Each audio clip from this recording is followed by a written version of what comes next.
आज हम लोग अध्याय 5 वृत्त एवं उसके अवयव के बारे में पढ़ेंगे। ठीक है, तो सबसे पहले हम लोग बेसिक कॉन्सेप्ट को समझेंगे। बेसिक कॉन्सेप्ट क्या है ये देखिए। तो सबसे पहले वृत्त को देखते हैं। तो ये देखिए, ये एक वृत्त है। ये देखिए क्या है, ये वृत्त है ये। और ये वृत्त का क्या है, केंद्र है। केंद्र को किससे दर्शाते हैं, ओ से। अब यहाँ पर देखिए, मान लेते हैं हम लोग ये वृत्त के परिधि पर एक बिंदु ए यहाँ पर ले लिए और एक बिंदु बी यहाँ पर ले लिए और केंद्र को बिंदु ए से मिलाए, तो ये क्या है, त्रिज्या है। और वैसे ही केंद्र को बिंदु बी से मिला देते हैं, तो ये भी क्या है, त्रिज्या। समझ में आया। अब देखिए यहाँ पर ये जो वृत्त की परिधि थी, है कि नहीं है, वो दो चाप में बदल गया। ये देखिए, ये क्या कहलाएगा, एक चाप कहलाएगा, चाप ए बी। और यहीं से अगर हम इधर चलें तो ये भी क्या कहलाएगा, एक चाप कहलाएगा। क्या कहलाएगा, ये भी एक चाप कहलाएगा। तो यहाँ से यहाँ तक चाप ए बी है और यहाँ से यहाँ तक क्या है, चाप बी ए। क्या है, चाप बी ए। समझ में आया। ये छोटा है तो ये क्या कहलाएगा, लघु चाप। क्या कहलाएगा, लघु चाप ये। और ये वाला क्या कहलाएगा, दीर्घ चाप। दीर्घ चाप क्या कहलाएगा, दीर्घ चाप ये। आगे समझ में। अब देखिए ये वाले कोण को देखिए, ये वाला कोण किसके द्वारा बनाया जा रहा है, तो ये लघु चाप के द्वारा। किसके द्वारा बनाया जा रहा है, लघु चाप के द्वारा। तो ये कोण किसके द्वारा बनाया गया, लघु चाप के द्वारा। किसके द्वारा बनाया गया, लघु चाप के द्वारा। और कहाँ पर बनाया गया, तो केंद्र में बनाया गया। तो इसको कौन सा कोण बोलेंगे, बताइए, केंद्रीय कोण। क्या बोलेंगे, केंद्रीय कोण। ये समझ में आया, कौन सा कोण कहलाएगा, केंद्रीय कोण कहलाएगा। समझ में आया, किसके द्वारा बनाया गया, लघु चाप के द्वारा। अब ये दीर्घ चाप बी ए, ये भी एक केंद्र पर क्या बनाएगा, कोण बनाएगा। तो वो कैसे कोण बनाएगा, तो ये देखिए ऐसा कोण बनेगा। ये भी एक कोण बन रहा है ना, ये भी एक क्या बन रहा है, कोण बन रहा है। समझ में आया। तो ये किसके द्वारा बनाया जा रहा है, दीर्घ चाप के द्वारा। तो ये भी एक क्या है, ये केंद्रीय कोण है। क्या कोण है, केंद्रीय कोण है ये। समझ में आया। किसके द्वारा बनाया जा रहा है, दीर्घ चाप के द्वारा। ये जो है दीर्घ चाप के द्वारा बनाया जा रहा है ये। और ये जो है लघु चाप के द्वारा बनाया जा रहा है ये। क्लियर हो गया।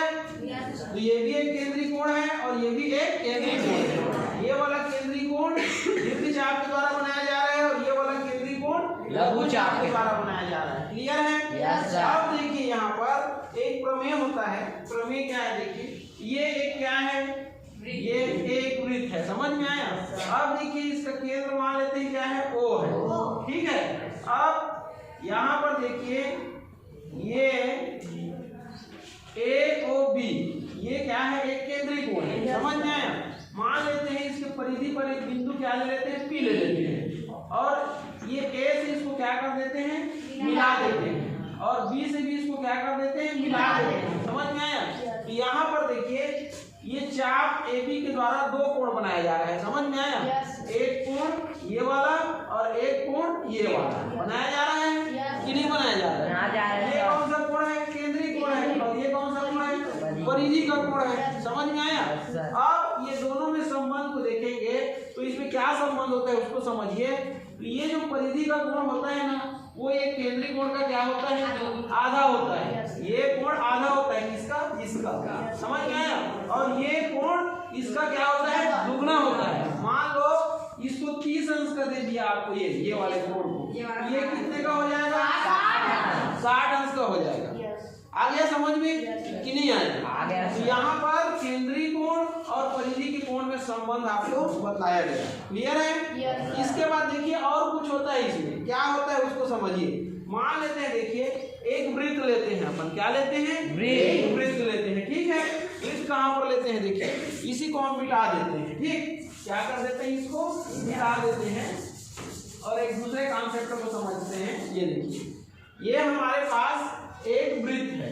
ये देखिए ये हमारे पास एक वृत्त है। ये वृत्त का क्या है, केंद्र वो है। ठीक है। अब यहाँ पर देखिए ए बी, ये ए बी वृत्त का क्या है, जीवा है। समझ में आया। अब मान लेते हैं कि हम केंद्र ओ से जीवा पर लंब खींच रहे हैं। क्या खींच रहे हैं, लंब खींच रहे हैं। लंब क्या है, ओ ए। तो लंब का मान कितना होता है, 90 90 होता है कि नहीं होता है।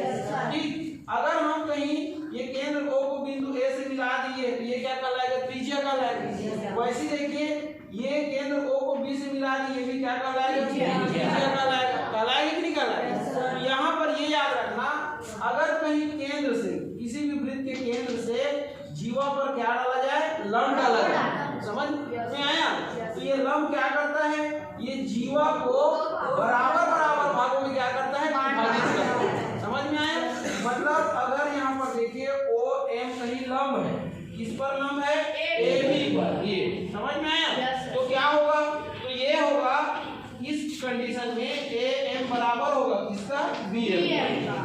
समझ में आया? तो अगर केंद्र से जीवा पर लंब डाला जाए तो ये लंब क्या करता है, जीवा को बराबर बराबर भागों में क्या कर देता है, विभाजित करता है। क्लियर है? Yes sir. इसके बाद देखना यहाँ पर और क्या दिखाई दे रहा है आपको, ये देखिए, ये अगर हम केंद्र O को बिंदु A से मिला दें तो यहाँ पर ये क्या बन जाता है, समकोण त्रिभुज। ये कैसा त्रिभुज बन जाता है, समकोण त्रिभुज बन जाता है। ये देखिए समकोण त्रिभुज क्या बन जाता है, OMA, ये OMA बन जाता है। और इसका कोण OMA कितने का है, OMA 90 अंश का है। ये देखिए, समझ में आया? इसलिए यहाँ पर समकोण त्रिभुज में क्या लगने लगेगा, पाइथागोरस का प्रमेय। समझ में आया? और पाइथागोरस का प्रमेय क्या होता है, तो पाइथागोरस के प्रमेय में आप जानते हैं ये कर्ण है ना, ये कर्ण का वर्ग बराबर क्या होता है, लंब का वर्ग, ये इसका वर्ग लंब का वर्ग, ये और घन क्या होता है, कितना आधार है, तो ये आधार का वर्ग, ये होता है कि नहीं होता है, ये आधार का वर्ग। ठीक है, तो यहाँ पर देखिए इस समकोण त्रिभुज में कितनी भुजाएं हैं, 3 भुजाएं हैं। कौन कौन सा, कर्ण, लंब और आधार। ये देखिए पाइथागोरस के प्रमेय से ये तीनों भुजाओं में क्या है, संबंध है। अब इसमें से अगर 2 भुजा आपको दिया हो तो आप तीसरी भुजा को ज्ञात कर सकते हैं। समझ में आया? तो इस चीज को आप याद रखेंगे। इधर भी देखिए, इधर भी समकोण त्रिभुज बन रहा है कि नहीं बन रहा है? सेम जो कंडीशन यहाँ हुआ है वही कंडीशन इधर भी होगा। आ गया समझ में कि नहीं आया? तो यहाँ पर ये सब बातें आपको याद रखनी है। क्या बातें याद रखनी है, जो पहले समझाया और जो अभी समझा रहा हूँ। केंद्रीय कोण का मान क्या होता है, डबल होता है परिधि के कोण का, पहले समझाया। यहाँ पर क्या समझाया, केंद्र से जीवा पर डाला गया लंब क्या होता है, जीवा को बराबर भागों में विभाजित करता है। और यहाँ पर कैसा त्रिभुज बनता है, समत्रिभुज बनता है। समझ में आया? और समकोण त्रिभुज है, इसलिए यहाँ पर पाइथागोरस का प्रमेय लगेगा।